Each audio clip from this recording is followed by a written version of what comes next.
webale kubanga okyagoberera omukutu ogwa Red Zone Geopol yonna gy'osinzira okubanga gy'otulabira ate naba kubanga osubscribinga nyongera okutegeeza kirira wansi awo woolaba ekigambo subscribe kikwateko kwata kade aka notification obeere nga tomisinga nsonga yonna kakuyambako okubanga obeera omu ku abo abasooka okumanya singa tuba tutaddeyo. Mukutu guno Red Zone Geopol nga bwe ntera okugamba tukuleetera amawulire agakwata ku nsonga z'ebyokwerinda naddala okwetooloola ensi yonna. Kakati ssaawa zino zennyini nina amawulire genjagala okubanga nkuwa era wenjo okusabira ate naba kubanga osubscribinga kikole okwate ne ku kade aka notification kakuyambako okubeera nga tomisinga nsonga za bweru wa ggwanga. Tugenze mu lutalo olugenda mu maaso era nga naluno nalwo lutwalidde ddala emyaka egiwererako ddala. Omukulembeze w'eggwanga erya Somalia Hassan Sheikh Mohammed olunaku olwajjo twakuwadde amawulire nga gye buvuddeko yakamala okubeera nga asimattuka abasajja bano aba Al-Shabaab abaali batagetinze okubeera nga bakuba konvoyi ye. Emmotoka ye baagitagetinga era ne bagezaako okwagala okubeera nga bamumiza omusu newankubadde abasajja baakola ekisoboka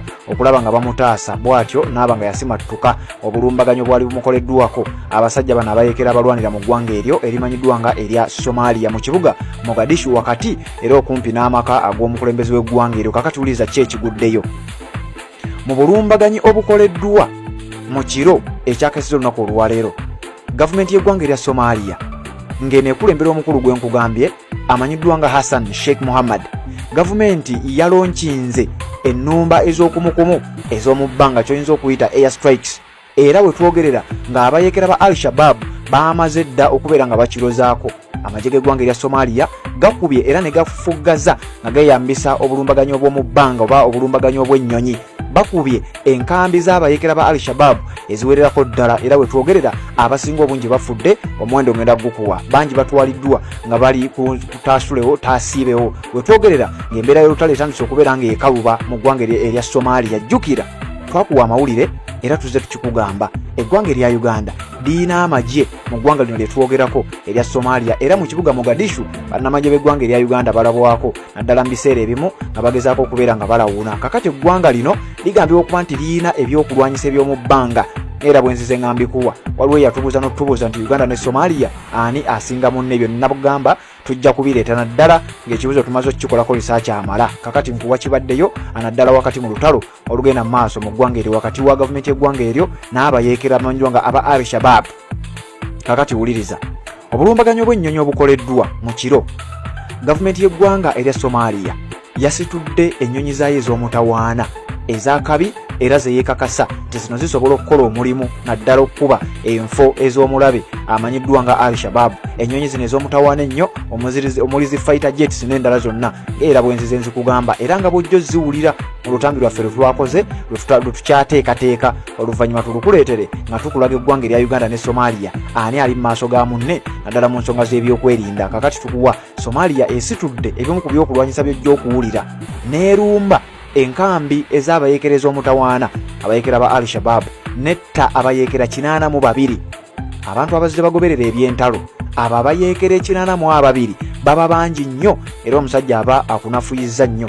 Abayeekera 82 bakubiddwa mu bulumbaganyi bw'ennyonyi obukoleddwa gavumenti y'eggwanga erya Somalia era abayeekera aba Al-Shabaab bafiiriddwa abalwanyi 82 mu bulumbaganyi obukoleddwa era nga bwogenda okuwulira okusinziira ku kiwandiiko kyenjagala okubeera nga nkuwa. Gwe wenna atanaba kubanga osubscribinga kikole ate tubeere nga tutambula ffenna. Nyongera okutegeeza gwe amaze okusubscribinga ogenda mu comment section n'oteekayo ekibuuzo kyo oba olina ensonga gy'oyagala okumanyaako ensonga eyeekuusa ku byokwerinda ng'era bwe tutera okukola bwe tutera obbikuleetera wano. Then ne tujja n'ekibuuzo ekyo ne tuba nga tukyanukula. Ebiseera ebisinga tuba tukuleetera updates amawulire agaba gava mu nsonda ez'enjawulo naddala bagakwata ku nsonga z'ebyokwerinda. Kaakati okusinziira ku mukutu ogumu ogw'amawulire okuva mu ggwanga erya Somalia nga guno gye gimu ku mikutu egy'amaanyi ennyo era egitera okutuwa amawulire baguyita aa.com official website yaabwe aa.com Africa era mukutu gusaavingira mu ggwanga erya Somalia mu kibuga Mogadishu. Tuleerayo n'enkesi batugambye abasirikale oba abalwanyi ba Al-Shabaab bannalukalala abawerera ddala 82 bamaze okubeera nga battibwa mu bulumbaganyi bw'ennyonyi amagye g'eggwanga erya Somalia obulumbaganyi bwe gakoze ku nkambi z'abayeekera bano aba Al-Shabaab nti 19 terrorists seriously injured in air raids. Abalala 19 bo bavuddewo n'ebisago era nga information eviridde ddala ku kye bayita National Intelligence and Security Agency mu ggwanga erya Somalia. Mawulire gano mapya gafulumye ku ssaawa gafulumye ng'ennaku z'omwezi 21 omwezi ogwokusatu omwaka 2025 era nga gatusakiddwa omukulu amanyiddwa nga Muhammad Diasane munansi w'eggwanga erya Somalia. Wuliriza. The Somali Air Force in coordination with the National Intelligence and Security Agency NISA, kino kitongole kikesi eky'eggwanga erya Somalia, agambye nti abantu 82 Al-Shabaab terrorists were killed in airstrikes in the country's Lower Shabelle region, the agency announced on Friday. Lunaku olwaleero wenkoledde akatambi kano. Ekitundu kino kimanyiddwa nga Lower Shabelle nakikuwaako ebyafaayo byakyo gwazaatugoberera kyenkakasa yenjogero bitegeera bulungi nnyo nti ekitongole ky'amagye eky'ebyokwerinda oba ekikesi nga kikoordinatingiramu nga kikolaganidde wamu n'eggye ery'oku ntikko ery'eggwanga erya Somalia basobodde okukola obulumbaganyi bw'ennyonyi ku nkambi ez'abayekera ba M23 abayekera ba Al-Shabaab era ne batta abawerera ddala 82. NISA, National Intelligence and Security Agency, said 6 airstrikes were carried out in the Sabid and the Konol areas of Lower Shabelle, which also seriously wounded 19 terrorists. Nkyobulumbaganyi obulala bwakoleddwa mu kifo ekimanyiddwa nga Sabid n'ekifo ekirala bakiyita Kanole. Bino nno bisangibwa mu kitundu bakiyita Lower Shabelle mu ggwanga erya Somalia. Bino tebiri Mogadishu, biri sayidi ndala. Ennumba 6 ezaakoleddwa amagye g'eggwanga erya Somalia ng'ennumba zonna za mu bbanga. Amagye g'eggwanga lino nga bagamba tujja kulumba. Kati kigambibwa nti mu nnumba zino 6 baasobodde okuttiramu abayekera ba Al-Shabaab abawerera ddala 82 era abalala 19 ne basobola okubanga babalumya era bavuddewo n'ebisago. Wulira waagambye these operations to neutralize the terrorists came after the National Intelligence and Security Agency received information about a group of Kawariji who tried to disrupt security in the Sabid and the Kanol areas. Okusinziira ku mwogezi w'ekitongole kino ekikesi ekimanyiddwa nga NISA oba National Intelligence and Security Agency eky'eggwanga erya Somalia, bagamba nti okukola operations zino obulumbaganyi buno obw'omu bbanga ennumba 6 ze bakoze ku nkambi ez'abayekera ba M23. Ennumbagana zino bazikoze oluvannyuma lw'ekitongole kino okufuna amawulire nti abakulu bano gurupu y'omukulu amanyiddwa nga Kawariji yabadde etandise okukola enteekateeka ez'okutabangula emirembe mu bitundu bino ebimanyiddwa nga Sabid ne Kanore mu kitundu kye bayita Lower Shabelle. Kakati abakulu bano okunoonyereza kwabwe nga bwe ekitongole kino bakiyita NISA, National Intelligence and Security Agency, ne kifuna amawulire oba ne kifuna intelligence nti abayekera ba Al-Shabaab bateekateeka okukola obulumbaganyi. Kakati bo ne bakolako kye bayita defensive attack, ne babeesooka ne basobola okubanga baasitudde ennyonyi z'omutawaana ne bagenda ku nkambi eziwerera ddala 6 ez'abayekera bano ba Al-Shabaab mu bitundu bino ebimanyiddwa nga Lower Shabelle ne baba nga basobodde okubeera nga ate bafufuggaza enkambi ezo. Era wetwogerera abayekera bannalukalala ba Al-Shabaab abawerera ddala 82 be basobodde okuba nga battibwa n'abalala 19 ne bavaawo ng'embeera si nnungi yadde eddakiika n'emu. Bulumbaganyi bubadde bwa nnyonyi. Ggwanga lya Somalia kitundu bakiyita Lower Shabelle. Mukutu gwa Red Zone TV Sebambulidde Patrick nze ndiwo okubeera nga kuwa tukyagenda maaso n'okuba nga ate tukuyitiratiramu mu nsonga nga bwe zitambudde mu ggwanga erya Somalia. Kakati wuliriza. Kawariji is a term the Somali government uses to describe Al-Shabaab. Ekibinja kino ekimanyiddwa nga Kawariji ffe kye tuyita Al-Shabaab mu ggwanga erya Somalia bakitaaminga bwe batyo naddala mu lulimi Oluwarabu. Kiri mu lulimi Luwarabu nti Al-Shabaab, wabula bo baakineeminga erinnya erimanyiddwa nga Kawariji. The intelligence agency also informed civilians to stay away from the Kawariji hideouts, which are the targets of the National Army. Nti okusinziira ku kunoonyereza intelligence gye bafunye ekitongole kino ekikesi mu ggwanga erya Somalia ekimanyiddwa nga NISA, National Intelligence and Security Agency, bategeezezza ne balabula ne sekulabula yenna abantu ba bulijjo nti tubasaba mubeere nga muva obanga muva mu bantu bano singa baba beekwese mu bitundu bye mubanyi nti beekweseemu mubaweeyo ate temuddamu kubeera nga mubeesembereza. oluvannyuma okuba nti bajja kubakubya oba bajja kuleeta ebizibu, kubanga gavumenti eba erina okubanga ekola ekisoboka kyonna ebyokulinda by'eggwanga erya Somalia baba balina okukola ekisoboka okulaba nga bajja bafufuggaze enkambi z'abasajja bano. Kati bakizuula nga beekwesemu mmwe ennyonyi weeziri ezijja okwokya ate ebinaavaamu ebiseera ebisinga biyinza obutaba birungi eri abantu ba bulijjo. Wano nga bagamba the operation comes after Al-Shabaab launched pre-dawn attacks on Somali troops based in the village of Sabid, located on the outskirts of the strategic agricultural town of Afgoye. Waliwo ekitundu kino kya byabulimi agricultural town bakiyita Afgoye mu ggwanga erya Somalia.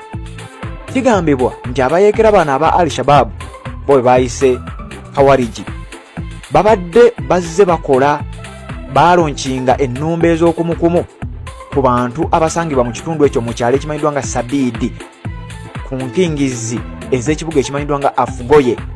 Kakati abasajja ba Al-Shabaab oluvannyuma lw'okukola obulumbaganyi buno ne bavayo ne beewaana amagye g'eggwanga erya Somalia ne bagamba naffe tulina okubeesasuza, tulina okubabonereza. Oluvannyuma lw'okufuna information kibabadde bateekateekera obulumbaganyi obulala, amagye ne gasalawo oluvannyuma lwa intelligence eyo gye bafunye ne bamanya nti wano bwe tulina okubakubira, tetulina kubaleka mubeere ng'ate mukinakina. Afgoye is located 30 kilometers 18.6 miles southwest of the capital Mogadishu. Ekibuga kino kye balumbye abayeekera bano aba Al-Shabaab. Ekibuga kino bagamba nti tekiri wala nnyo, kilomita 30 gokka okuva mu kibuga ekikulu ekimanyiddwa nga Mogadishu. Kati naawe waba kumpi nnyo okusinziira w'oli wompulirira ojja okugeraageranyiza kilomita ezo 30 osooka olabe abasajja bano ekifo kye baakubye nti kiri kumpi nnyo n'ekibuga ekikulu eky'eggwanga erya Somalia. Kakati abasajja badde bateekateeka okubeera nga bakola obulumbaganyi obw'omutawaana ennyo ku bitundu ebyenjawulo mu ggwanga erya Somalia mpaka gavumenti amagye g'eggwanga bwe gaabalabuukiridde ne baba nga basobodde okubeera nga baba neutralizinga. Somalia has been plagued by insecurity for years, with the main threats emanating from the Al-Shabaab and the ISIS terrorist groups. Nti eggwanga lya Somalia libadde lijjudde obusambattuko, lijjudde embeera y'okubeera nga ebyokwerinda byayo biri mu katyabaga, wabula ng'obubinja bwa mirundi ebiri. Waliwo obubinja obwekuusa ku kye bayita ISIS, Islamic State and Levant. Ojja bijjukira ebyo nja bikutegeeza era nkakasa gwe azaatugoberera obijjukira. N'akabinja kano ke bayita Shawariji bo wabula ke tumanyi nga Al-Shabaab. Since 2007, Al-Shabaab has been fighting the Somali government and the African Union Transition Mission in Somalia, ATMIS, African Union Transition Mission in Somalia. Dino je eryomukago ogwagenda mu ggwanga eryo, omukago gwa Africa ogwa African Union ogwagenda mu ggwanga erya Somalia okubeera nga agukuuma emirembe nga bayambako gavumenti y'eggwanga eryo. Kigambibwa nti abayeekera bano aba Al-Shabaab okuviira ddala mu mwaka gwa 2007 emyaka gyonna bagimaze balwanagana ne gavumenti eyo ng'eyambibwako omukago gwa Africa ejje ezzibiza erimanyiddwa nga African Union Transition Mission mu ggwanga erya Somalia, now the African Union Support and Stabilization Mission in Somalia.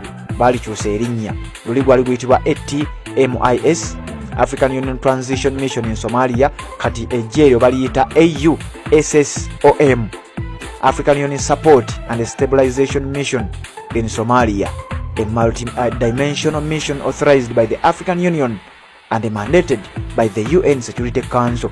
Ejje lino lyasindikibwa era lyalonkingibwa omukago gwa Africa ogatta amawanga ga African Union era ne gukakasibwa oba ejje lino ne likakasibwa ekitongole ky'amawanga amagatte eky'ebyokwerinda UN Security Council.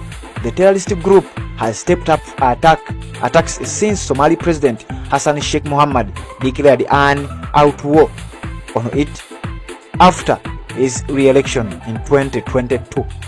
Omusajja ono ali mu buyinza bw'eggwanga erya Somalia, Sheikh Mohamud Hassan, oluvannyuma lw'okulayira omulundi ogwokubiri mu kisanja kye ng'omukulembeze w'eggwanga erya Somalia mu mwaka gwa 2022 yalangirira olutalo olw'amaanyi ku bayeekera bano ba Al-Shabaab era nabo ne bafungiza ne batandika okuba nga bakola ennumba ez'okumuku. Era kigambibwa nti okuviira ddala olwo ennumba zibadde zijjira kumukumu nga bagezaako okukola obulumbaganyi obw'amaanyi okulaba nga balumya n'okuteeka mu mbeera ey'obunkenke gavumenti y'eggwanga eya Somalia ne bannansi abawangalira mu ggwanga eryo. Wabula kati amawulire g'enkuwa abayeekera bwe twogerera bamaze okuba nga bakolebwako ennumba ez'okumukumu era embeera gye balimu oba embeera eriyo si nnungi yadde eddakiika n'emu. Mukutu gwa Red Zone TV Redson Diopol webali kubanga okyagoberera najjo osinzira okubanga gyotulabira tuwuliziganye mu updates eziddako. Obufumbo olina omwami naye ng'akutawanya, olina omukyala ng'akutawanya, bajja ne bakwagalako ne bagenda. Gwe alina ebizibu mu byenfuna nga ssente zikuyita mu ngalo, w'oteeka ssente zifa bufi, b'owola tebazza. Gwe aloota ng'ogwa mu nnyanja, gwe alumizibwa omutwe nga guganja okuwona, naawe aloota ng'ebintu bikozesa ensonga z'obufumbo. Nina ekifo ku mugga awali amayinja wennyambululirako ebisiraani, ekikwa, ekifiiriza, omudibo, obutaganja, obutawiibwa. Nzijanjaba abantu ab'enzikiriza zonna, nsiŋŋaanibwa njeru ku lw'ejjinja. Bw'anjagala kuba ku nnamba yange eyo, naawe ali ewala ennyo yita ku WhatsApp.